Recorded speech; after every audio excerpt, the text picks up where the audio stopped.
So finally, do we have some good news about safety in rugby around head trauma, around the G-forces experienced in rugby?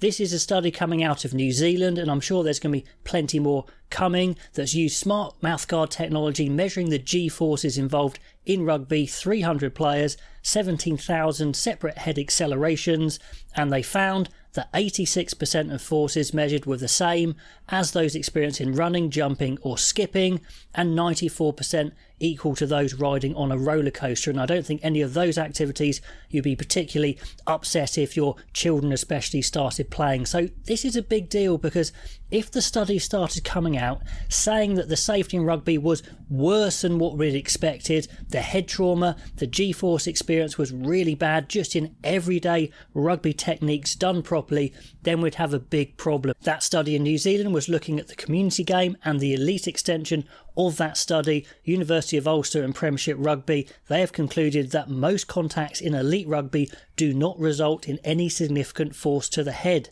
On top of that, low, medium and high force events occur mostly in tackles, carries and rucks. We'll come back to that. And they are more frequent in forwards rather than backs, which again is unsurprising. But overall, these are fairly positive results for rugby. I mean, there's been plenty of fears. I've read plenty of comments saying rugby is dead, rugby is going to die when all these results start coming out. And it shows that rugby is in fact very, very dangerous to the head, more than what we thought. So if future studies can back up these sorts of results, it's good news, I think.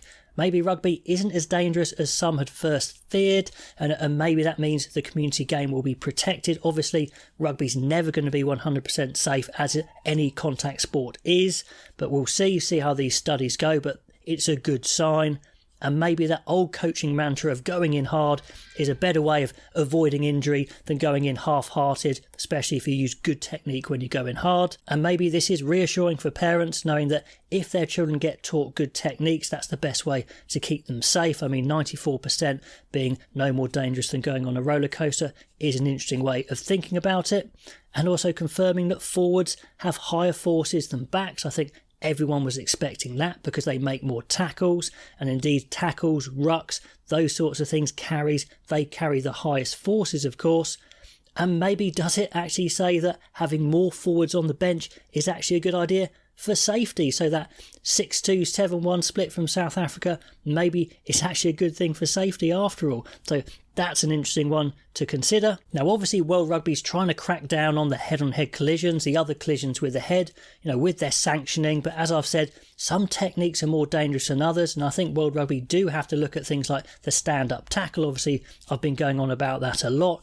And the actual winner of the World Cup, back-to-back winners of the World Cup, South Africa, their tackle technique, when I analysed it, is definitely a lot lower. Head down, back horizontal to the ground, rather than the stand-up tackles we see a lot of with those head-on-head collisions. So I think World Rugby has to be looking at techniques for sure. But if you tackle legally, if you ruck legally, it looks like it is actually a bit safer than maybe we had feared. Now, rugby as a full contact sport is never going to be fully safe, but maybe this study starts to point towards, if you go with good solid techniques and you stamp out the dangerous ones at source, maybe rugby can be protected as a mass participation sport for all ages and abilities that it is today. Anyway, plenty of food for thought. Please, all your comments below on that, and I'll catch you next time.